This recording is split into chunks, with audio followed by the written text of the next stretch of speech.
s'assurer que le bouton il est rouge parce que...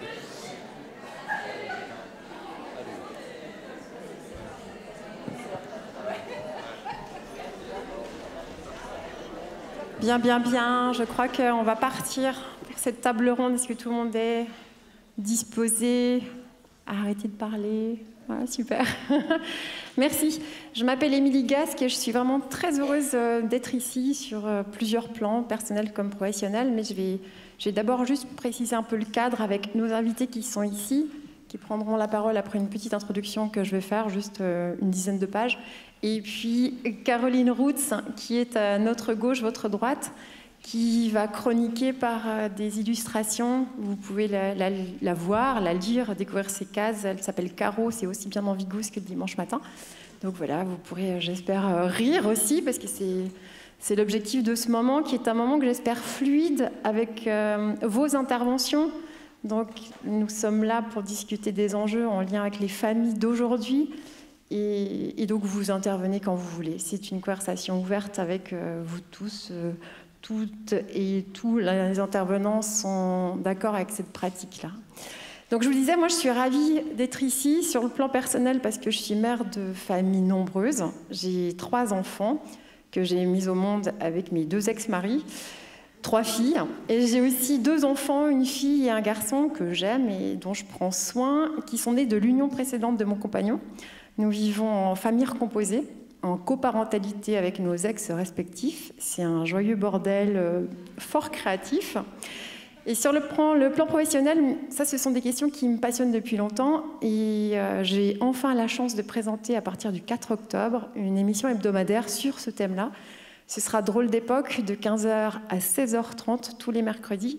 Et donc, il s'agira de parentalité, d'enfants, de jeunes, de vieux, de familles, en fait, de toutes nos vies affectives, en somme, avec différents invités. Et notre premier invité, ce sera un directeur d'APEMS, l'APEMS de Montolivet, le 4 octobre. La famille. Alors, la famille suit le cours de l'histoire. Elle évolue avec. Alors, si parfois, depuis le club du « on ne peut plus rien dire », j'entends que plus rien n'est comme avant, que depuis l'arrivée des études genre, tout est chamboulé, qu'il n'y a plus aucun repère. En réalité, tous ces changements s'opèrent depuis des décennies avec l'ébrèchement du système familial patriarcal. Dans le monde qu'on nous a transmis, si vous voulez bien qu'on remonte juste 2 générations au-dessus de moi, eh ben, c'était le père au centre de tout, c'était le père qui avait toute autorité, femmes et enfants n'étaient que ses sujets. Je rappelle que la loi sur l'égalité des sexes en droit n'a été inscrite qu'en 1981 dans la Constitution. Et là, je remercie toutes les pionnières qui ont lutté et qui luttent encore pour l'émancipation des femmes et des minorités. Émancipation qui percute donc le modèle du père qui travaille et de la mère qui s'occupe de la famille.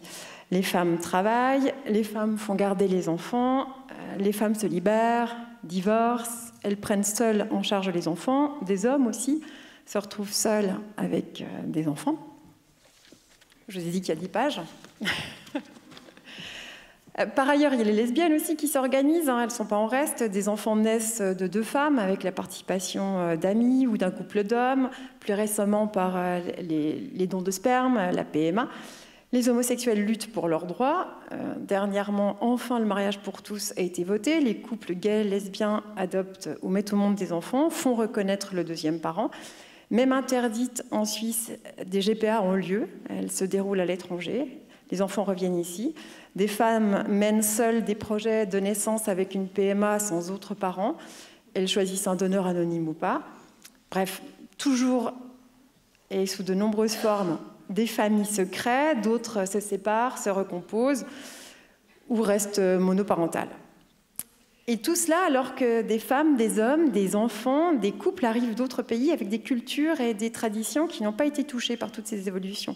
Cultures et traditions qui se maintiennent, se heurtent, se moulent ou alors se transforment. Toutes ces diversités, moi je les côtoie, mais je dois l'avouer, je les côtoie essentiellement et même principalement en ville. Même si ce sont des réalités passionnantes, parce qu'elles sont très variées, très créatives et tout ce qu'on veut. Là, il m'est arrivé de partir à la campagne. J'ai déménagé en avril dernier dans le Gros-de-Vaud. Je me suis installée avec mes 3 filles et les 2 enfants de mon amoureux. Nous 7, on se retrouve au milieu d'un monde tout blanc, très attaché à ses traditions verticales, à papa et maman, un monde où les enfants sont seuls dans leurs écoles à avoir des parents divorcés, où aucun enfant n'est racisé, où l'homophobie est toujours la première insulte. Un monde de famille avec de tout nouveaux codes pour nous, même si en fait ce sont les codes qui ressemblent fortement aux anciens. Et donc la société n'évolue pas partout en même temps, ni de façon uniforme. Et puis j'ai évidemment pas évoqué tout ce qui peut venir perturber, violenter les familles, les conflits, les séparations qui se passent mal, les batailles juridiques, la précarité, le mal logement, toutes les violences, les difficultés multiples que les familles peuvent vivre, tout comme les angoisses existentielles d'être ou non un bon parent devant la profusion d'informations et d'injonctions.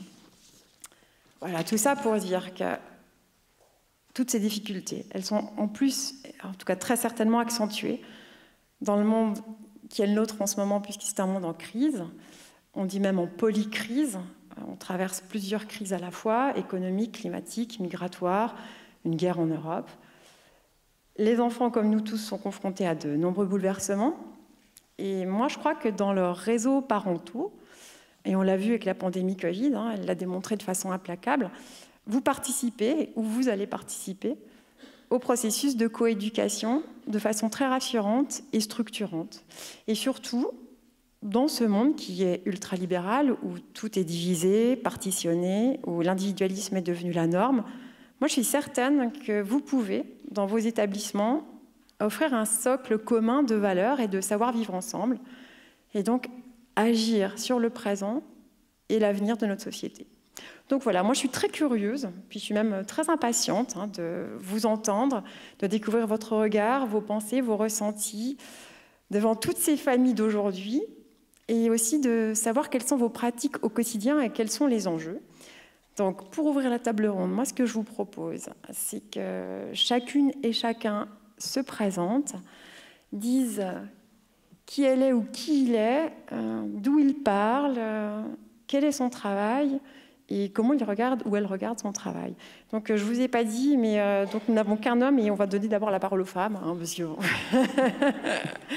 On commence avec la représentante des parents d'élèves du canton de Vaud. Voilà. Je vous laisse vous présenter. Merci. Merci bien. Marie-Pierre Van Mulhem. Voilà, comme c'est dit, je suis présidente de l'association des parents d'élèves pour le canton de Vaud actuellement. Je coordonne aussi un centre de recherche sur la collaboration école-famille à partir des recherches participatives. Donc voilà, ça c'est vraiment donc, le cœur du sujet, donc je pense que c'est quelque chose de quand même assez connu. Et puis sinon, au niveau personnel, moi je viens de Belgique. J'ai été mariée, j'ai 3 enfants qui sont tous grands maintenant. Ils sont sortis de l'école, sortis des structures d'accueil. Ils ont entre 21 et 26 ans. Et voilà, je vis en Suisse. Je vis en Suisse depuis un bon moment maintenant. C'est devenu ma deuxième patrie. Voilà. Voilà, bonjour, je m'appelle Claudia Mullebar. Alors, comme mon accent le dit, je viens de la partie alémanique de ce pays, donc j'ai encore pas mal de liens, je fais des allers-retours. Je vis ici depuis une trentaine d'années. Pour le point personnel, j'ai 2 filles qui me tiennent bien en haleine, qui ont 13 et 18 ans, donc voilà, c'est tout à fait intéressant. Dans ma vie professionnelle, je suis responsable, je suis chef du domaine parascolaire à la ville de Lausanne. Aujourd'hui, je suis ici pour Pro-Enfance. Donc c'est une association qui regroupe les cantons romans pour en fait porter la voix de l'accueil extrafamilial au niveau national pour faire valoir les pratiques qui se font ici et puis pour pouvoir aussi échanger avec l'autre partie, justement la partie suisse alémanique. Pour Pro-Enfance, on a je dirais 2 points qui sont très importants pour nous. C'est une accessibilité pour toutes les familles à l'accueil extrafamilial, qui soit pré-parascolaire ou accueil familial de jour, et puis la qualité de l'accueil en lien avec la professionnalisation des personnes qui y travaillent. Merci. Bonjour, je m'appelle Karine Broussier-Balif, je travaille à la cellule socio-éducative du service de la petite enfance de la ville de Lausanne, dans un dispositif, une cellule qui a été construite il y a une quinzaine d'années pour être plus proche des besoins des familles. C'est mon angle de travail. Et puis, en parallèle, je suis chargée de cours sur le partenariat avec les familles. Peut-être que je dis quand même un mot sur mon privé, puisque c'est un peu on est parti avec ça. Je vis dans une famille recomposée et avec un dernier fils de 18 ans qui est encore à la maison. Voilà. Merci. Bonjour, Laurence Perretton. Je travaille à l'EZ depuis une dizaine d'années maintenant en qualité de responsable de filière éducation de l'enfance. Ma présence ici, c'est pour peut-être aborder des questions de formation prioritairement. Sur la question du privé, je suis maman de 2 filles, mais très grandes, 30 et 28, donc voilà, avec un rôle plutôt qui se transforme, où l'indépendance est prise maintenant pour les deux, donc voilà. Bonjour, Pascal Kempfen. Sur le plan privé, je suis papa de 2 enfants, 27 ans pour une fille et 24 ans pour un garçon. Et moi, j'ai vécu un divorce il y a quelques années, une quinzaine d'années, et j'ai reconstruit ma vie avec la personne qui est actuellement avec moi, qui est aussi une fille. Et donc, on est aussi un couple recomposé, et on a plutôt bien réussi notre démarche. Et je suis assez fier de pouvoir le dire parce que je sais qu'il y a beaucoup de gens qui ont... C'est pas une démarche simple. Et nous, on s'est mariés il y a 2 ans avec nos enfants qui étaient présents et c'était une très belle fête. Sur le plan professionnel et pourquoi je suis là, donc moi je suis le directeur général de l'association Les Toupies, qui est une association du réseau L, avec 3 garderies, Tivoli, Sébeillon et puis Binet. Et puis à partir du mois de janvier 2024, il y aura le centenaire qui va venir nous rejoindre. Je suis le président d'une association qui s'appelle l'ARDIV, l'association des responsables direction d'institutions vaudoises de l'enfance. Je ferai une petite interrogation tout à l'heure pour savoir si vous avez bien retenu ce que ça voulait dire ARDIV. Et donc évidemment, pour nous, direction, c'est quelque chose de très important, tout ce qui est en lien avec la famille, et le lien qui est à travailler avec effectivement les équipes éducatives, mais voilà. Donc j'en parlerai un petit peu plus tard, je ne vais pas tout dévoiler déjà dès le départ, mais pour nous aussi c'est très important. Qu'est-ce que...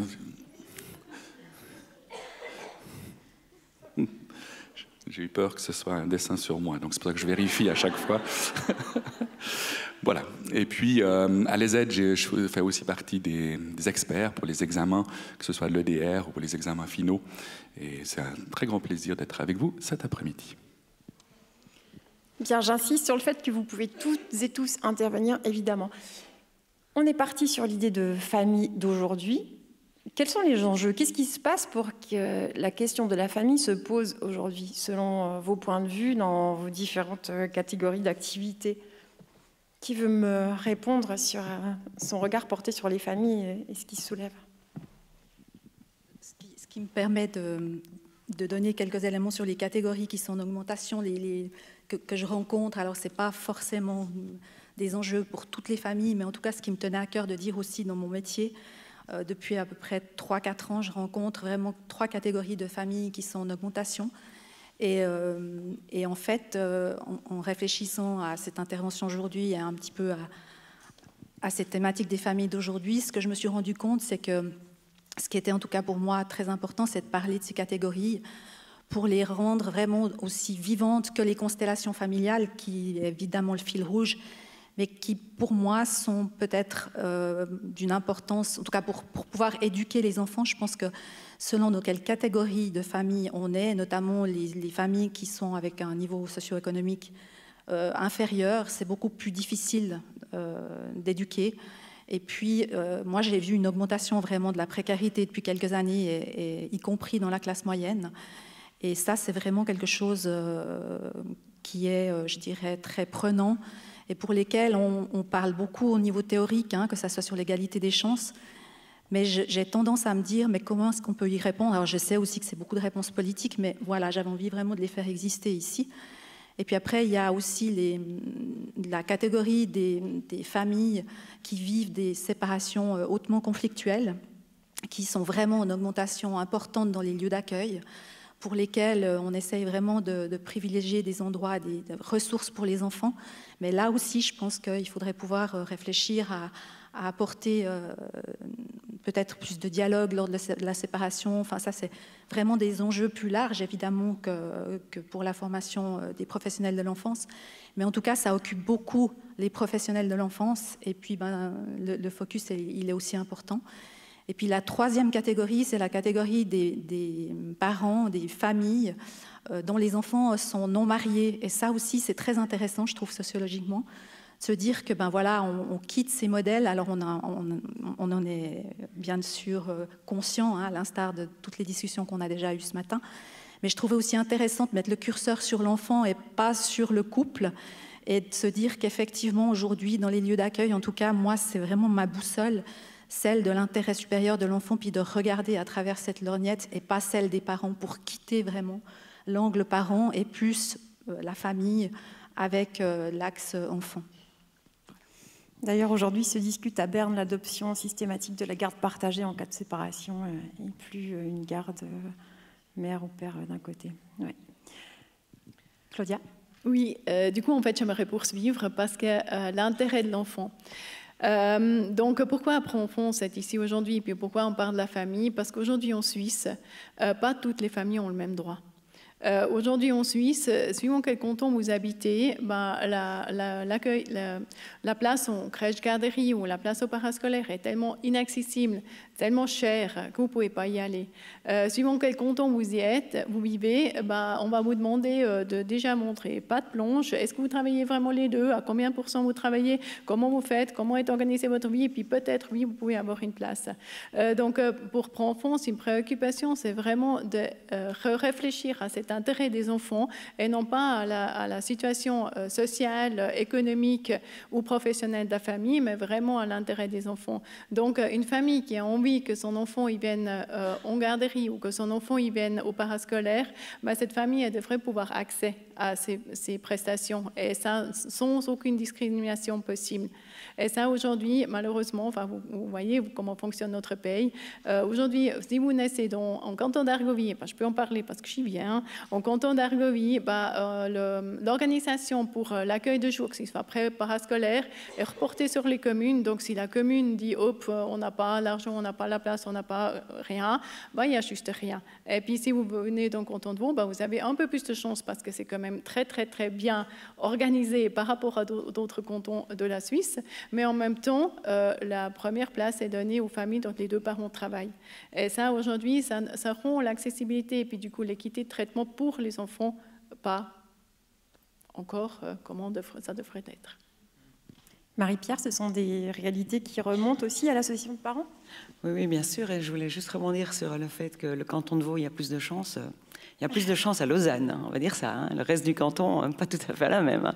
Je veux dire, il y a encore beaucoup de communes où l'accès au parascolaire est juste pas possible parce qu'il n'existe pas, quoi. Alors, il existe dans des proportions tellement faibles qu'elle ne peut pas répondre aux besoins de la population. Donc, oui, nous, c'est des préoccupations qu'on entend tout le temps, avec des réalités aussi fortes que des parents qui doivent faire le choix qu'il y en ait un des deux qui arrête de travailler parce que les enfants ne peuvent pas être accueillis en accueil de jour. Donc, c'est difficile, quoi.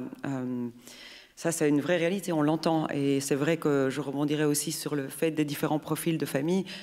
Les attentes ne sont pas les mêmes pour tous les parents quand ils sont en lien avec l'accueil de jour ou avec l'école d'ailleurs. Et donc c'est vrai que c'est un challenge de répondre aussi à ce besoin de savoir jusqu'où on veut en fait entrer en communication avec les parents, c'est sûr, mais où est le curseur? Comment est-ce qu'ils ont besoin d'être entendus, accompagnés ou simplement participer? Voilà. Donc oui, il y a une grande diversité. En tout cas, ça c'est sûr. Mais maintenant... Enfin voilà, on pourra en parler d'autres choses après. Ouais. Juste pour apporter un témoignage par rapport à la situation des familles qui sont en conflit juridique et qui se bataillent la garde de l'enfant.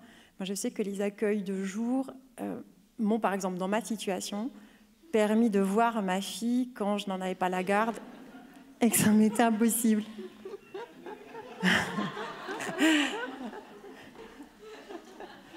Je vois que Caro a tout à fait compris les inquiétudes des participants à la table ronde.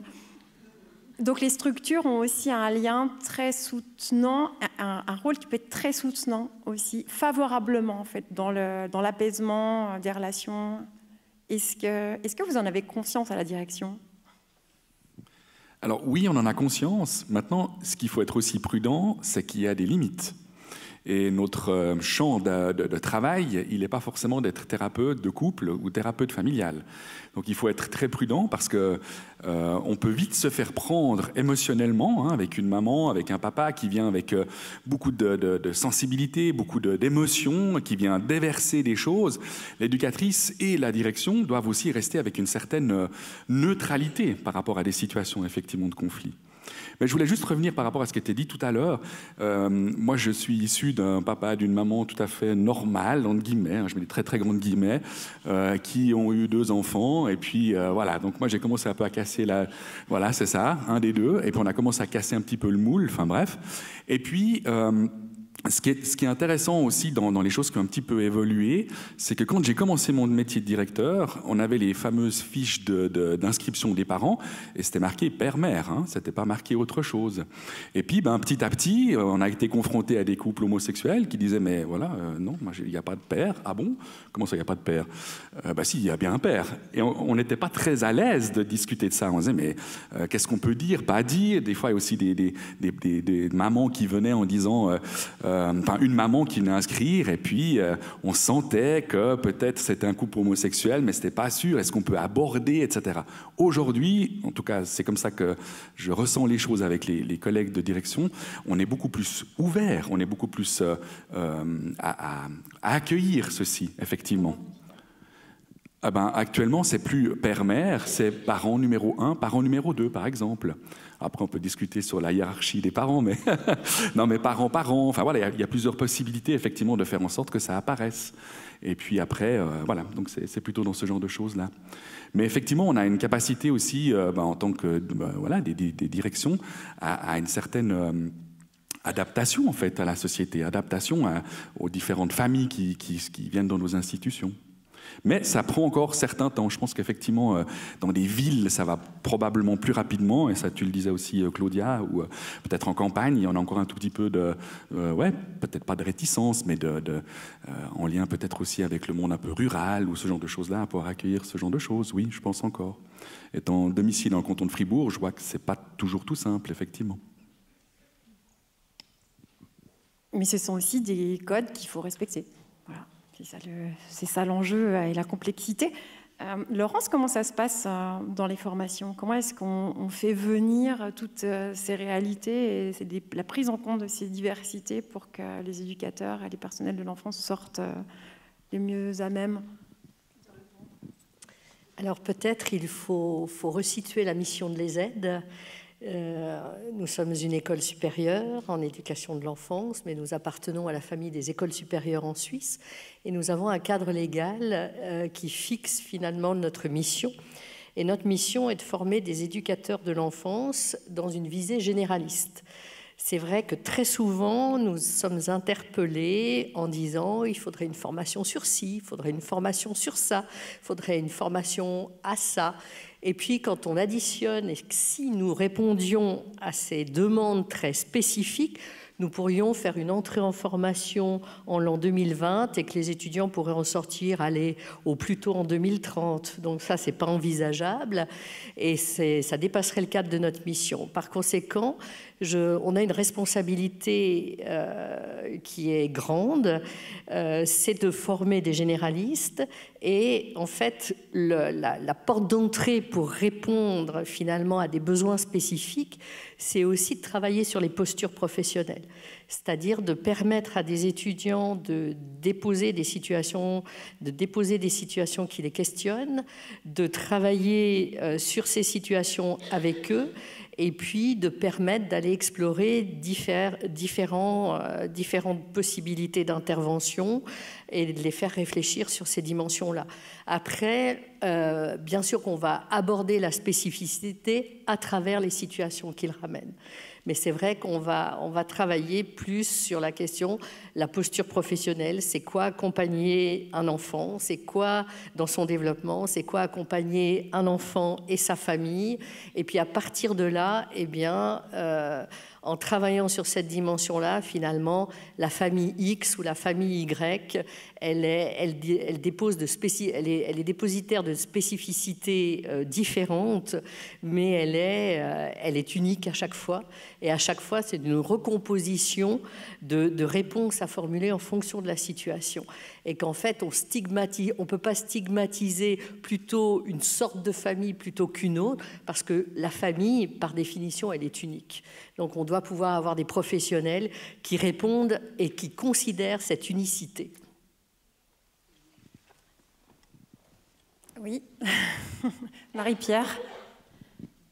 Non, mais je voudrais rebondir sur cette question de formation parce qu'elle est pour nous super importante. On la vit beaucoup à l'école. Évidemment, moi, avec l'association des parents d'élèves, on est plus en lien avec l'école qu'avec les structures d'accueil, même si on entend beaucoup parler des structures d'accueil aussi. Je pense qu'il y a une différence fondamentale entre l'école et les structures d'accueil. Je pense qu'il y a une plus grande préparation à l'accueil des familles en structure d'accueil qu'à l'école. Mais la question de la formation des professionnels, elle reste pour nous quand même clé. Et je pense que il y a quelque chose encore à faire à ce propos-là, parce que c'est vrai qu'il y a beaucoup d'apprentissage sur le lien vers l'enfant, mais en tout cas à l'école, il y a zéro apprentissage vers le lien vers les parents. Et c'est pas la même chose d'interagir avec un enfant que d'interagir avec des adultes. Et vous parliez de posture, et je vous rejoins 100% là-dessus. Je pense que vraiment, une des choses les plus importantes aujourd'hui, c'est de pouvoir travailler sa posture en tant que professionnel et un minimum de construction et de centrage pour pouvoir faire face à ces familles qui arrivent avec un taux émotionnel super élevé parce qu'il s'agit de leur enfant.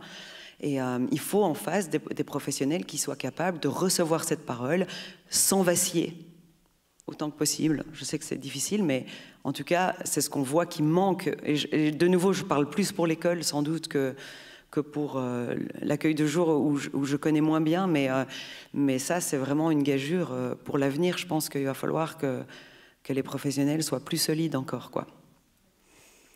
Karine, vous qui représentez la cellule socio-éducative à la ville de Lausanne, ils sont bien formés, vos agents? Ce que je dirais par rapport à ça, c'est que le métier il a tellement évolué, à l'instar de ce que vivent aussi les parents. C'est-à-dire là, il y a une évolution une accélération à l'ère numérique. Je crois qu'il faut aussi le nommer, où on croule, et les parents et les professionnels. Je pense qu'il y a une symétrie qui peut se jouer là. C'est-à-dire qu'être parent... L'être parent, c'est fragilisé, mais pour les professionnels, il y a vraiment aussi toute cette évolution qu'il faut absorber. Et puis en même temps, il y a peut-être une symétrie à trouver en allant à la rencontre des familles. Mais en même temps, c'est toujours un peu une gageure parce que c'est une histoire de comment. Puis tout de suite derrière, moi, je suis quand même obligée, étant sur le terrain, de parler des moyens parce que ça demande du temps. Et puis, c'est des fois là où il faut quand même qu'on le nomme au niveau des taux d'encadrement, de tout ce que ça suppose.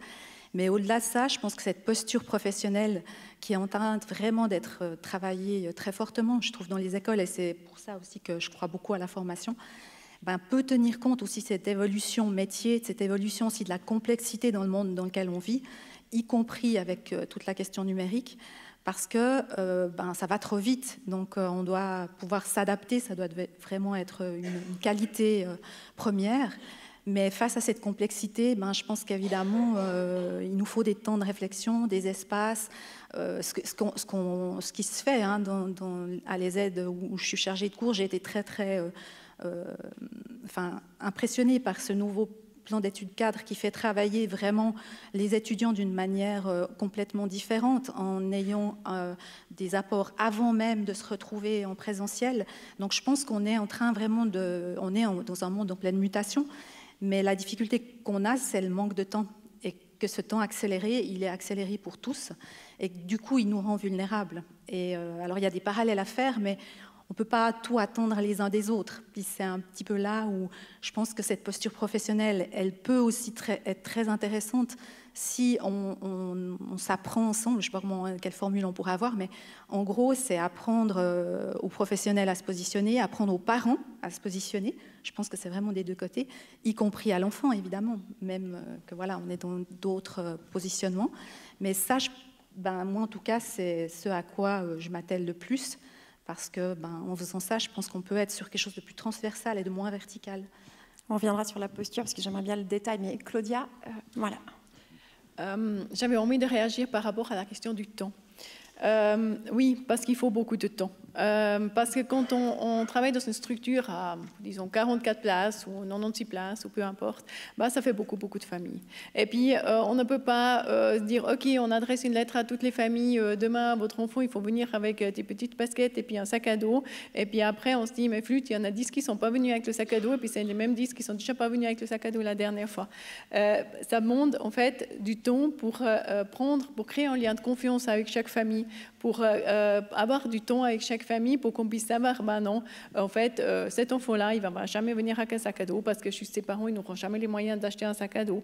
Ou bien de savoir, bah, cet enfant-là, bah, on peut demander, oui, on va sortir par tous les temps. Par tous les temps, on va dehors. Donc, il faut qu'il soit équipé avec des bottes et puis une pèlerine et puis un chapeau de pluie ou 12 pas.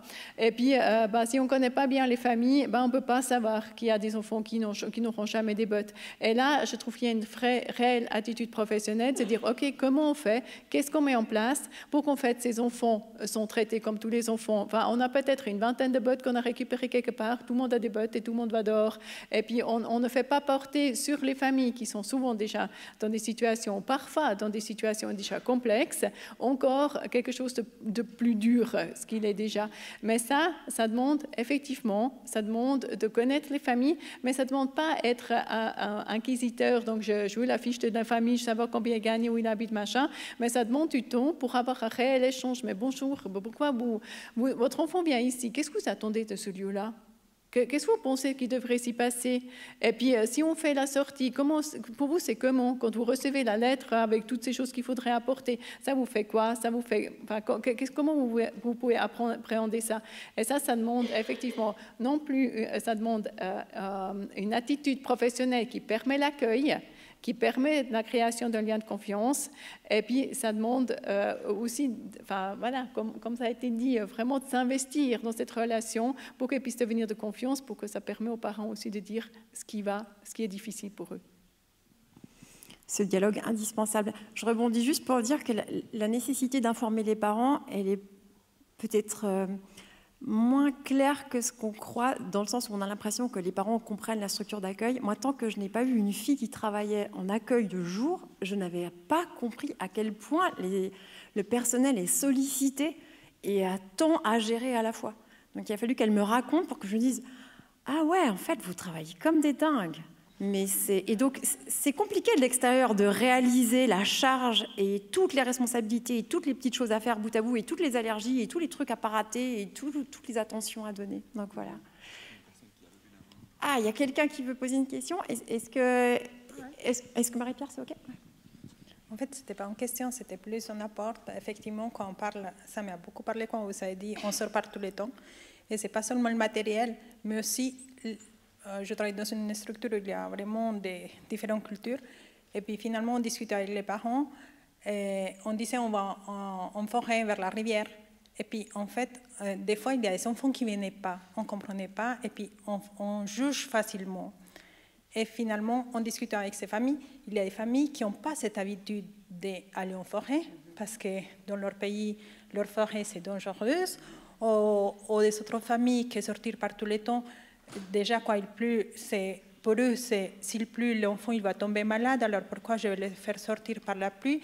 Chez eux, voilà, ça ne se fait pas. Alors finalement, effectivement, en faisant des familiarisations plus que d'accueillir tout simplement et puis faire des petites séparations, mais vraiment de connaître plus approfondi ces familles, qu'est-ce qu'elles ont vécu, d'où elles viennent, on peut se rendre compte de ces petites choses et puis finalement, nous aussi ouvrir les yeux. Mais de l'autre côté, effectivement, on nous demande de plus en plus de choses. Maintenant, avec les enfants qui ont des besoins, bien sûr, tous les enfants ils ont des besoins spécifiques, mais avec les TSA et tout ce type de maladies, des allergies, des choses comme ça, on ne sait plus tourner la tête. Alors, on a de plus en plus de charges, mais finalement, moins de temps. Alors, voilà. On revient vraiment à cette problématique qui est générale dans la société, en tout cas en ce qui concerne le soin et les attentions aux autres. Mais c'est vrai que je voulais aussi rebondir sur cette question de temps, parce que c'est vrai que ça demande du temps. Et moi, c'est pour ça que je trouve qu'on devrait vraiment réinterroger en fait le temps qu'on consacre à vouloir œuvrer dans la relation, j'allais dire école-famille, mais structure d'accueil-famille, parce qu'on y passe déjà du temps. Mais est-ce que le temps qu'on passe, il est efficace? Et ça, c'est vraiment une question. Nous, je dois dire qu'avec l'association, ça fait à peu près 50 ans qu'on essaye de faire comprendre à l'école que la collaboration école-famille, c'est une bonne idée. On avance peu. Et donc, on a décidé récemment de changer notre fusil d'épaule et de partir, en fait, depuis ce qu'on peut faire. Parce que finalement, attendre que l'école comprenne que c'est intéressant, je pense qu'on va encore attendre longtemps. Mais il faut qu'on aille leur montrer pourquoi et qu'est-ce qu'on peut faire, nous, en tant que parents, pour aussi favoriser ça. Et ce qu'on se rend compte aussi avec les recherches, c'est que finalement, pour ce qu'on cherche tous à faire dans le lien, c'est de créer de la confiance. En fait, on a besoin de confiance pour pouvoir se parler et pour pouvoir se connaître la réalité de l'autre, etc. Si on n'a pas de confiance, l'environnement est trop dangereux. Les gens ne se confient pas, les gens ne racontent pas. Donc, ce lien de confiance, on fait comment pour le faire? Et ça, c'est vraiment une question intéressante. C'est que, est-ce que quand je reçois les parents dans telle et telle condition, est-ce que vraiment je fais augmenter la confiance ou pas? Et ça, c'est vraiment, je trouve, une question intéressante de réinterroger ce qu'on fait déjà. Parce que ce qui montre la recherche aussi, c'est que pour faire grandir la confiance, il n'y a qu'une seule chose à faire, c'est de faire ensemble. Tant que vous ne faites pas avec les autres, vous ne pouvez pas gagner la confiance dans l'autre. C'est parce que vous allez éprouver une action avec lui, avec l'autre, que vous pouvez monter en confiance. Or, quand est-ce qu'on fait des choses vraiment ensemble? Mais quand je dis faire ensemble, c'est pas juste inviter les parents à une réunion, leur permettre de faire un petit dessin pour leur enfant, voilà. Non, c'est pas ça, faire ensemble. Faire ensemble, c'est concevoir un projet depuis le départ ensemble, avec les compétences de chacun qui sont mises sur la table et on partage ces compétences, on apprend de l'autre. Et quand on fait ça ensemble, on apprend à se connaître, on apprend à se faire confiance et on crée un climat possible de collaboration. Donc voilà, il y a du travail, mais il faut réinterroger le temps qu'on y passe, moi je pense. Et inversement, le temps des parents, parce que le temps des parents est aussi très compté. Donc on est vraiment tous dans la même problématique de comment on s'accorde du temps pour ce qui est essentiel à la structure et à nos enfants et à nous-mêmes. Et encore une question, oui. N'hésitez pas à crier parce que la lumière m'empêche de voir bien. Oui. Alors, je ne sais pas si c'est tellement une question, ça serait plus une réflexion. Je travaille en structure d'accueil et moi, l'enjeu le plus important que je rencontre, c'est surtout de savoir si les parents sont aptes à connaître notre profession. Parce qu'en fait, vu qu'ils ne connaissent pas ce qu'on fait sur le terrain, ils sont là pour venir déposer leurs enfants, pour aller eux-mêmes travailler et après venir les chercher assez rapidement parce qu'il y a encore le repas à faire le soir. Ils n'ont pas conscience de ce qu'on peut amener à la famille et de ce qu'on peut amener à l'enfant. Donc moi, ma difficulté à moi, elle est là. Donc oui, alors je suis étudiante de l'ESED. Il est vrai que les postures professionnelles sont très importantes parce que ça nous permet d'avoir des conversations constructives avec la famille. Mais il est vrai que moi, l'enjeu le premier, ça serait de savoir si les parents et les familles sont réellement conscients de ce qu'on fait et que ce n'est pas simplement alors c'est peut-être un gros mot, hein, mais un lieu de dépôt, plus qu'autre chose, parce que c'est une grosse difficulté pour nous d'envisager d'avoir une coéducation, ou en tout cas de construire quelque chose avec la famille, si eux-mêmes n'arrivent pas à savoir ce qu'on fait, et de nous, comment passer le message de qu'est-ce qui est important dans notre profession pour pouvoir travailler correctement avec eux. Et là, ouais, moi j'entends que vous souffrez encore toutes et tous beaucoup des préjudices portés à toutes les structures de prise en charge en fait, du soin qui sont souvent des structures qui étaient dédiées aux femmes, etc. Il y a encore beaucoup ce stigmate où c'est de la garde d'enfants et où on ne voit pas de travail. Ouais.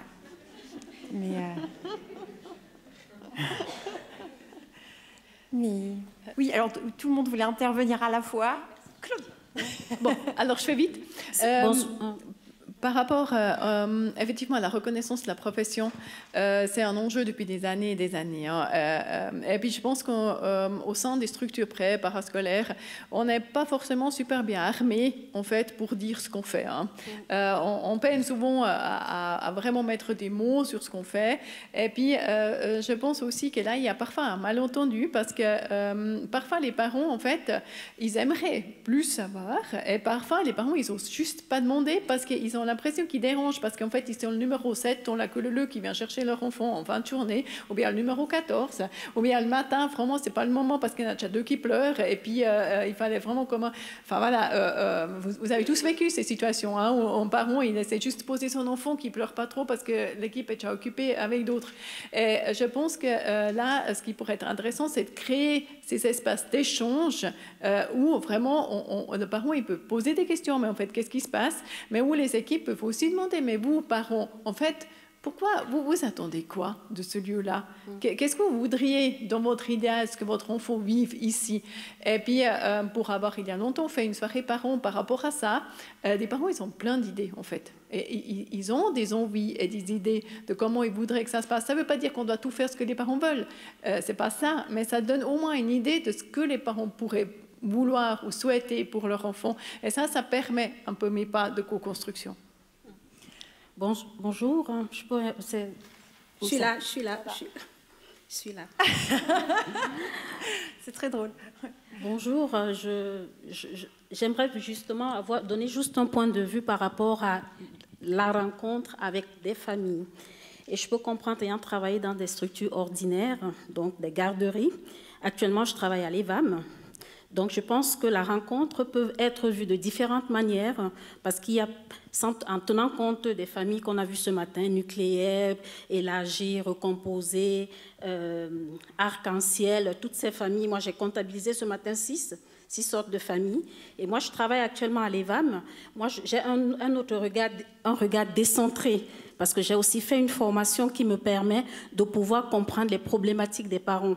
Parce que c'est vrai que dans les garderies ordinaires, on a des enjeux sur la communication avec les parents, la collaboration avec les parents, mais quand on va dans un autre contexte, par exemple un contexte migratoire tel que l'EVAM, on a un regard décentré. Pourquoi? Parce que par exemple, on a accueilli des migrants qui venaient de l'Ukraine. Moi, j'avais jamais, voilà, il y en avait qui ne me connaissaient pas. Je suis responsable de la halte garderie à l'EVAM, si jamais. Et c'est vrai que les enjeux, il y a plusieurs sortes d'enjeux dans la rencontre. Il y a des enjeux déjà linguistiques. Donc, il faut savoir où aller chercher des interprètes pour pouvoir justement accompagner ses parents. Il y a aussi des enjeux, par exemple, tels que sensibiliser les parents pour pouvoir avoir accès aux services qu'il y a ici en Suisse, parce que ce n'est pas tous les parents qui sont préparés à donc... C'est pour ça que je me permets vraiment de le dire. Peut-être qu'il nous faudrait des formations dans des structures ordinaires, un peu plus, pour pouvoir mieux accompagner ces parents. Parce que moi, ayant fait ce brevet fédéral de spécialiste de la migration, je ne suis pas une spécialiste quand même, mais je sais où aller trouver des informations pour accompagner toutes ces familles. Merci. En fait, ça, c'est une des grandes difficultés qu'on a dans ces métiers généralistes, dits généralistes. C'est qu'effectivement, on essaye de... Enfin, puis on est aussi des métiers empiriques où on apprend à travers les situations qu'on va rencontrer. Et les enjeux, on est dans la complexité, donc effectivement, ils se multiplient. Et puis c'est toute la difficulté, et avec l'évolution du métier, comme l'évolution aussi qui se passe au niveau sociétal et au niveau des mutations sociétales, familiales, c'est un peu ça la gageure. Puis, alors, moi, ça, c'est un avis très personnel, mais... Ce que je me rends compte aussi, c'est qu'on aurait besoin dans ce contexte un peu fragilisé, sécurisé, on aurait envie de recettes toutes faites. Alors je le dis un peu grossièrement, mais ça me frappe aussi souvent parce que c'est normal, on a besoin d'être sécurisé. Puis en fait, les recettes toutes faites, dans nos métiers, elles n'existent pas. Et puis à l'instar un peu de la question que vous venez de poser, je pense qu'on ne pourra pas couvrir tous ces enjeux-là, tous ces défis, et puis que c'est un peu au fur et à mesure des pratiques qui sont les nôtres, celles que vous êtes en train de pratiquer, qui vous ouvrent encore un nouveau champ que vous mettez dans votre sac à dos, qui fait que ça grossit en gros votre capacité professionnelle et votre métier. Donc oui, après, évidemment, on peut se dire qu'on peut... Moi, je pense que, par exemple, la thématique de l'inclusion aujourd'hui, de la diversité, de l'accueil de la diversité, c'est un peu le chapeau du tout. Et puis, c'est là où on essaye, en tout cas, de faire... Et oui, la formation se questionne beaucoup là-dessus, mais on ne pourra jamais répondre, je dirais, à tous ces défis-là. c'est vraiment une complexité, et puis c'est peut-être ce qui est intéressant aussi. Oui. Peut-être dire... Ouais, je vais juste prendre la parole, je suis désolé, parce que je voulais réagir 2 fois avant. Comme je suis le seul homme, il faut que je me batte. Non, ce que je voulais dire, c'est que je crois qu'il faut aussi vous faire un peu confiance, mesdames et messieurs. Vous avez aussi une certaine dose de créativité, une certaine dose de c'est ce que tu voulais dire. Vous êtes, voilà, il y en a qui sont en formation, il y en a qui sont peut-être déjà professionnels depuis un certain nombre de temps. Le métier d'éducateur, je vous apprends rien, c'est aussi d'être créatif, c'est de pouvoir mettre des choses en place, c'est de pouvoir réfléchir ensemble par des colloques, etc., etc. Et on a eu une grande discussion avec Monsieur Lugrin, qui est juste là devant, sur le nouveau PEC et puis les nouvelles, comment l'enseignement va être fait ou a déjà commencé à être fait dans le cadre de l'ESED, que je trouve très très intéressant, c'est qu'on vous rend de plus en plus responsable aussi, vous, de votre propre formation, mais quand vous serez sur le terrain, l'attente des directions, c'est que vous soyez aussi de plus en plus créatif et que vous puissiez aussi mettre de plus en plus de choses en place en lien avec cette thématique qui est hyper importante, qui est le lien avec la famille. Peut-être aussi rebondir encore sur quelque chose qui avait été dit tout à l'heure. Moi, ce que je constate aussi ces dernières années, c'est que les parents sont de plus en plus en attente et ont de plus en plus de demandes. Il y a une dame qui parlait tout à l'heure qu'à l'époque, ou en tout cas jusqu'à un certain nombre d'années, les parents venaient plutôt pour poser leur enfant, et puis ils étaient super soulagés d'avoir trouvé une place de garde. Aujourd'hui, ce que j'ai pu constater, c'est que les parents sont de plus en plus exigeants sur, en fait, ils ont de plus en plus d'attentes sur la manière dont vous allez travailler, comment vous travaillez, sur l'accompagnement de votre enfant, par rapport au repas. Je pense que vous n'êtes pas sans savoir qu'il ne faut pas de petites graines, il ne faut pas de machin, il ne faut pas sans lactose, etc. Bientôt, je crois qu'on a plus de listes de choses qui sont interdites pour chaque enfant que ce qu'à l'époque, entre guillemets, ils pouvaient manger. Donc il y a d'autres attentes aussi pédagogiques, de plus en plus des parents qui demandent comment vous faites avec les enfants, qu'est-ce qui se passe, etc. Donc moi j'ai plutôt l'impression de l'inverse, c'est qu'on a des parents qui sont de plus en plus motivés à savoir qu'est-ce qui se passe dans les institutions et qui interrogent, en tout cas au niveau de la direction, mais je pense qu'après ça vient aussi au niveau des éducateurs et des éducatrices, sur comment vous faites votre travail avec leur enfant. Donc saisissez la balle au bon, profitez des moments que vous pouvez avoir, qu'ils soient informels ou formels, on parlait des séances par an, mais moi aussi j'aime bien aller de temps en temps à des moments de fête avec les parents, et c'est des très bons moments en fait pour pouvoir partager. La gare de Lausanne, ouais, effectivement. Il n'y a pas que la gare à Lausanne. Mais les moments informels aussi, où ça permet de partager. Et une petite aussi, une chose que je trouvais hyper intéressante aussi de la part des directions, mais peut-être je ne sais pas si dans vos institutions vous êtes aussi aptes à pouvoir faire ça, mais dans les entretiens que vous avez avec le parent quand il commence la garderie, n'hésitez pas à poser la question, mais vous attendez quoi de la garderie ? Finalement, qu'est-ce que vous avez besoin qu'on vous retransmette comme information ? C'est quoi qu'on peut, pour améliorer notre communication, de quoi avez-vous besoin ? Si c'est un enfant en nurserie, en principe, ils ont envie de tout savoir, le nombre de grammes du caca, etc., etc. Mais quand on arrive chez les moyens, en principe, c'est est-ce qu'il a passé une bonne journée ? C'est à peu près ça. Tout bien, voilà, tout bien, et puis après on part, ok, c'est super, on y va. Donc pour moi c'est très très important pour le moment de l'adaptation, par exemple, que vous ayez un entretien, ou que la direction ait un entretien, c'est le premier lien, en particulier avec les enfants de la nurserie, où on fait connaissance et on a le plus d'informations possible, mais pas seulement d'un côté, de la part de la direction, pour savoir si l'enfant, quelle habitude alimentaire il a, etc., etc., mais de l'attente du parent. Et je pense que le premier lien, il est vraiment essentiel, et il est là. Dans les possibilités aussi, je pense aux parcs qui sont mis en place. J'ai qu'une expérience d'APEMS, mais je pense à l'APEMS de Chailly. Il y a un parc qui jouxte les locaux, et dans ce parc-là viennent se dérouler des activités de l'APEMS, mais il y a aussi tous les parents des écoles qui y passent. Et là, il y a beaucoup d'échanges avec les éducateurs et les parents. C'est des moments justement informels où il y a énormément d'échanges et où on a appris aussi à regarder comment ils jouaient avec nos enfants, etc. Ça mettait très en confiance. Voilà, c'est juste comme ça. Quelqu'un dans la salle de deux côtés. Moi, Madame. Je voulais juste... Je fais pas le micro depuis tout à l'heure, en fait. Donc je vais essayer de poser ma question. Allez-y, j'irai après.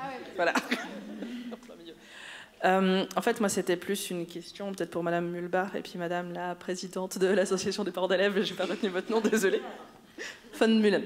Voilà. Moi, je me posais la question de la construction de ce lien avec les parents dans les APEMS, où c'est plutôt des grands enfants, où les parents, on a l'impression, de notre point de vue, qu'ils ont peut-être peu d'attentes. Enfin, soit les enfants viennent seuls, soit ils sont lâchés à la porte, et puis ils repartent, et puis pareil le soir. Alors vous parliez aussi de faire preuve de créativité dans ces moments-là. On essaye des choses, les parents viennent pas. Enfin, je pensais peut-être un petit peu spontanément, en lisant les textes qu'on a dû lire pour ce forum, ben voilà, de voir le modèle italien où il y a quelque chose qui est inscrit dans la loi, carrément, où les parents s'investissent, où c'est, comment dire, nommé vraiment très finement comment ils vont participer à la structure d'accueil. Est-ce que Pro-Enfance pourrait imaginer quelque chose comme ça, s'engager dans quelque chose comme ça? Est-ce que ce serait quelque chose de souhaitable ou pas du tout?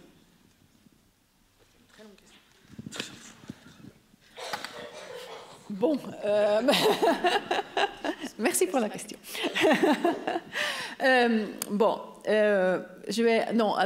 Pro-Enfance n'a pas un pouvoir pour instaurer quelque chose qui relèverait d'une politique de l'enfance, ni dans le canton de Vaud, ni en Suisse. Pro-Enfance peut mettre des choses en discussion, organiser des tables rondes, des journées, des choses comme ça. Maintenant, pour revenir à votre question plus précise, qui concerne en fait les enfants qui vont à l'école, les parents des enfants qui vont à l'école sont très très sollicités parce que l'enfant a à peine commencé l'école et à la soirée parents de l'école, il faut aller et ensuite ça, si on n'y va pas, c'est déjà pas très bien. Bon, je parle un petit peu de mon vécu, parce que alors le parent qui vient pas à la soirée parents de l'école, alors il a un de pas bons parents. Donc voilà, et puis après il faut rattraper le truc, donc il faut prendre rendez-vous pour dire excusez-moi beaucoup, je suis pas venue pour la soirée parents. Et donc du coup le parascolaire, effectivement, je pense pour certains parents, le parent il peut être juste content, ok, mon enfant va à un parascolaire, il revient, il dit que c'était sympa et ouf, un truc qui roule, quoi. Ce qui ne veut pas dire que le parent ne porte pas plus d'intérêt à ce qui se passe pour l'enfant. Mais là, à nouveau, je pense que ce qu'il faudrait essayer de faire, ce qui est compliqué, surtout, je dirais, à la ville de Lausanne, les structures parascolaires, ils ont entre 84 et 120 places. Donc, c'est beaucoup d'enfants, c'est beaucoup de familles. Mais là, à nouveau, je pense qu'il faut qu'on réfléchisse à des fonctionnements autres où les parents peuvent se regrouper, où ils peuvent donner un avis pour dire, mais en fait, voilà ce qu'on aimerait. Est-ce que les parents, est-ce qu'ils aimeraient se retrouver un samedi matin pour pouvoir comprendre comment ça se passe avec leurs enfants? Est-ce qu'ils aimeraient pouvoir être invités pendant 2 semaines au repas de midi pour pouvoir voir comment ça se passe? Je pense que je suis assez d'accord avec ce qu'il a dit Pascal avant. Je pense qu'on doit vraiment avoir recours à notre créativité et puis proposer différentes choses et surtout, accepter des parents qui ne veulent rien. Parce qu'il y a des parents, ça va très bien, ils sont contents, leur enfant leur raconte des trucs ou raconte rien, mais c'est OK aussi. Parce que des fois, il y a aujourd'hui aussi cette volonté vraiment que tous les parents doivent être partout, mais non, des fois, il y a des parents, ça leur va, ils ont confiance dans le système, ils ont confiance à l'équipe, ils font confiance à leur enfant, et puis ils préfèrent aller skier samedi ou le soir, ou je ne sais rien quoi. Et je trouve que là, il y a vraiment aussi quelque chose à faire par rapport à la tolérance face aux parents et leurs souhaits et désirs. Et donc le mercredi, j'aurai une émission sur la parentalité et j'espère, Madame de l'EVAM, que je pourrai vous inviter. Et ce sera aussi l'occasion de présenter en détail ces structures, qu'on comprenne un peu mieux. Ça sera aussi une forme de vulgarisation qui, je pense, est assez importante, effectivement. Quelqu'un va ajouter quelque chose sur... J'essaye de reprendre juste, vous avez parlé, ça fait un moment que j'entendais, alors je suis tout à fait d'accord avec tout ce qui était en train de se dire, mais surtout sur ces espaces de rencontre et cette confiance qui doit s'installer. Je trouve que vous avez une formation de base, effectivement, vous devez être créatif, il y a plein de choses qui sont imaginables. J'espère qu'il ne faut pas aller dans des structures spécifiques pour avoir cette ouverture vis-à-vis des familles, surtout, et créer ces liens, et puis surtout de pouvoir, à un moment donné, se dire, c'est d'accepter d'ouvrir son espace. Et je pense que peut-être qu'avec l'école, ça a été si difficile, c'est qu'au moment où on ouvre l'espace avec les parents, on ouvre en fait ce qu'on fait dans les lieux, on se rend visible, on rend visible notre travail, peut-être des aspects qui sont plus difficiles du métier. On se met des fois en difficulté, on fait apparaître les difficultés de ce métier, mais comme les enseignants l'ont aussi, c'est peut-être pour ça que chacun garde cet espace.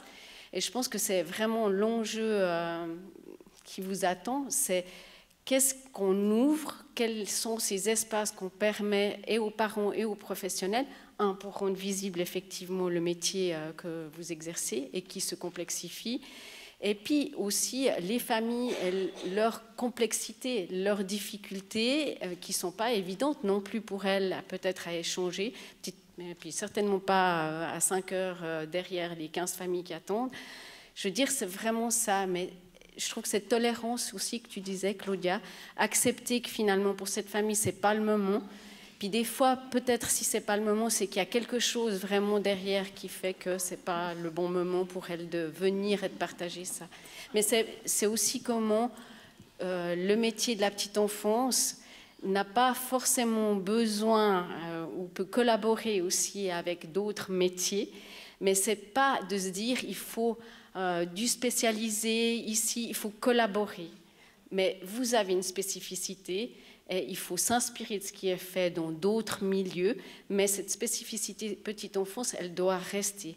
Et tout ce que vous savez et que vous apprenez, c'est utile. Vous avez les mêmes compétences que ceux qui arriveront peut-être d'un domaine spécialisé, parce que même ceux qui sont du domaine spécialisé, ils n'ont pas les compétences d'accueillir tous les enfants. Donc vraiment, gardez ça à l'esprit, vraiment, ces espaces de rencontre que vous pouvez créer avec les familles, puis accepter effectivement que des fois, ils vont vous voir peut-être en difficulté. Mais quelle difficulté? Pardon, je vous coupe, mais parce que c'est la question que je me suis posée. Quelle difficulté serait difficile à montrer? Moi, je parlais avec une équipe qui me disait, mais vous comprenez, à 5h30, quand il y a 5 parents qui attendent, et puis que je suis dans le caca, parce qu'il y en a un, il a fait caca à ce moment-là, puis je laisse ma collègue, etc. Effectivement, ce n'était pas évident pour l'éducatrice, la remplaçante, d'être dans cette situation-là. Ça mettait en lumière une équipe en difficulté. Et je disais, mais alors pourquoi ne pas faire une soirée par an où on parle de, effectivement, qu'est-ce que c'est quand vous arrivez à 5h30, puis que vous devez attendre votre tour, et puis que vous voyez tout ça, dans quoi ça vous met?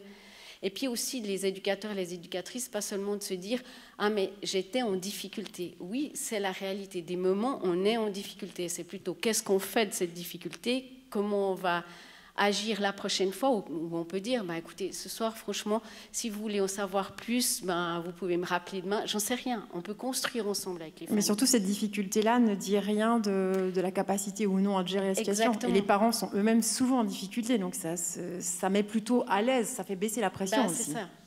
Mais si on pense qu'on doit tout savoir, effectivement, et surtout qu'on sait mieux que les parents, ça met aussi les parents en difficulté pour échanger et avoir confiance. Il y avait d'autres questions dans la salle qui étaient en attente. Madame? Moi, je veux bien, en fait. Parce que je ne sais pas où circulent les micros. À un moment donné, vous avez évoqué le fait de rendre plus visibles aussi les structures. Et ça, je trouve qu'en fait, ça ne se fait pas depuis si longtemps que ça. Moi, ça fait 20 ans que j'exerce en structure d'accueil. Et avant, je trouve que les structures étaient on faisait des réunions, par exemple, de parents où on abordait des thèmes précis. Puis le fait d'ouvrir aux parents sur tout ce qu'on peut proposer à leurs enfants, cibler à des pédagogies, cibler et leur expliciter, leur montrer des choses concrètement, je trouve que ça crée du lien de confiance aussi parce qu'ils prennent conscience que on ne fait pas juste de la garde. Il y a plein d'autres choses qu'on amène derrière, que tout est fait et tout est pensé pour faire évoluer leurs enfants. Et dans le coup, ça va tisser le lien de confiance et puis permettre aux parents de venir plus facilement aussi nous solliciter, ouvrir le dialogue. Pour moi, c'est ça qui manque peut-être encore à l'heure d'aujourd'hui dans les structures. Moi, je dis juste 2 mots avant, parce qu'il y a beaucoup de questions, je ne veux pas prendre plus de place, mais juste quand même dire que ça, pour moi, c'est la voie, quoi. C'est un peu...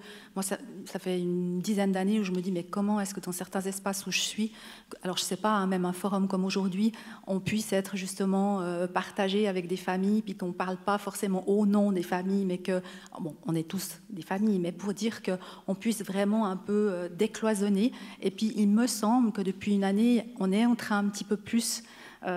et que peut-être on est prêt à ça, de pouvoir ouvrir des espaces et pas seulement être dans des soirées qu'on organiserait à l'intention des parents ou bien des cafés contacts, tout ce qu'on a entendu déjà depuis une dizaine d'années, mais que le faire avec, il commence un peu à prendre forme en se disant tiens, on peut aussi demander sans se sentir trop menacé, en ayant peur de ne pas pouvoir dire aux parents non, parce que se positionner, enfin ça c'est vraiment pour moi le mot, je pense que j'utilise le plus, se positionner c'est aussi pouvoir écouter le parent qui va demander quelque chose qu'on ne sera peut-être pas en mesure de faire, mais que ce n'est pas un problème en soi, ou bien de se montrer à un moment donné, Marie-Belle tu parlais de vulnérabilité, moi je pense que c'est un peu du même, on est tous à des moments vulnérables, puis c'est un peu, on est peut-être prêt aujourd'hui à ouvrir.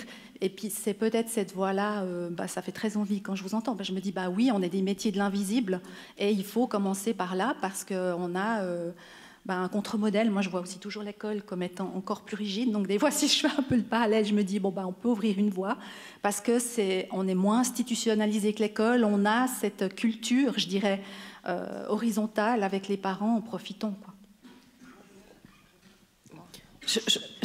Chose, c'est moi. Juste sur cette question de visibilisation puis de la créativité dans cette création de lien avec les parents, moi je trouve qu'on ne gagne pas non plus en simplicité, parce que quand j'entends qu'il faut faire des réunions de parents pour parler finalement de ces 5 parents qui attendent, moi c'est quelque chose qui m'attriste un peu, parce que je trouve que ça s'explique, on le doit aux parents, on doit pas rendre visibles nos pratiques juste parce qu'on a envie de démontrer qui on est, nous, en tant que professionnels, mais juste parce qu'on le doit aux parents, pour moi, de leur expliquer ce qu'on fait. C'est donner du sens à nos actions. Et ça, je trouve que si vous le faites juste pour rendre visible, parce qu'on est des professionnels et qu'il faut expliquer juste qu'est-ce qu'on fait, mais pourquoi vous le faites, pensez-y. Et ça, pour moi, c'est important. Je trouve qu'on ne gagne pas assez en simplicité. 5 parents qui attendent, c'est un quotidien, des fois, dans la vie des institutions. Et ce n'est pas grave. Parce que ces parents-là, ils vous voient en difficulté et ça les rassure.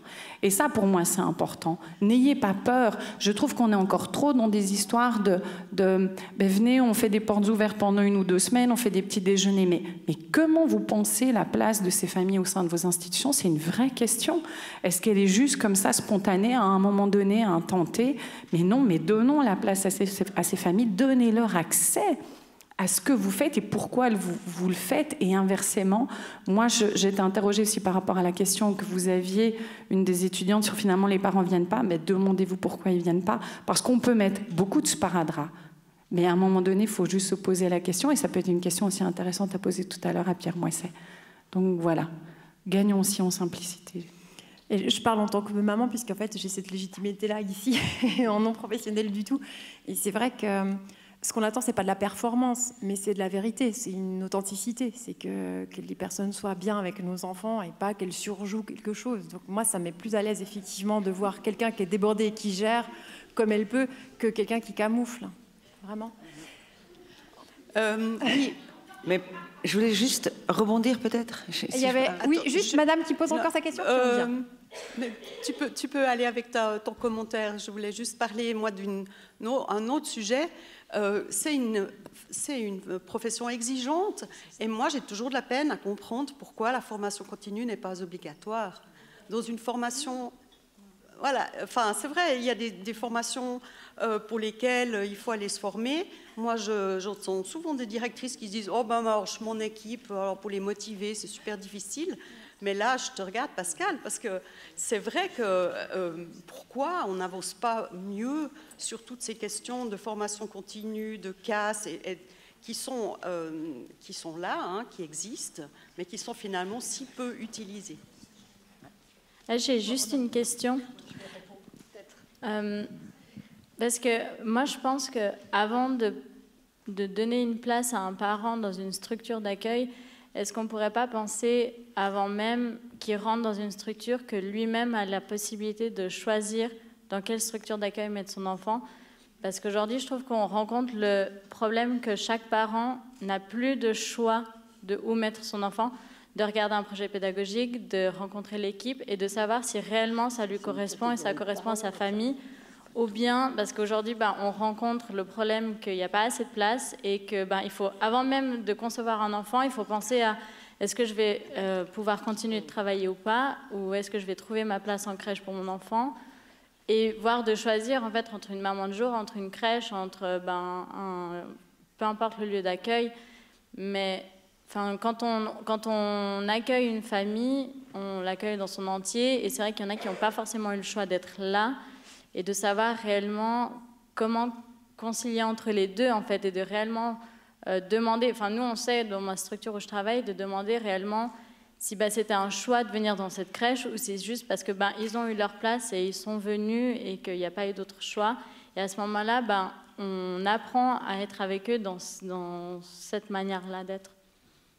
17 ans que je suis en Suisse, je ne connais personne qui a eu une place parce qu'elle l'a choisie. Hein. Vraiment. Ouais. En fait, c'est là où on rencontre le problème, c'est que du coup... non, mais c'est une bonne illustration. Oui. Alors, moi, je vais peut-être rebondir sur les questions de formation. Depuis tout à l'heure, j'entends des choses qui me titillent un peu. La formation, c'est pas seulement se déplacer dans un lieu avec un formateur qui va vous donner du contenu. J'aimerais insister sur le fait que dans la formation, c'est un grand mot dans lequel il peut y avoir beaucoup de choses.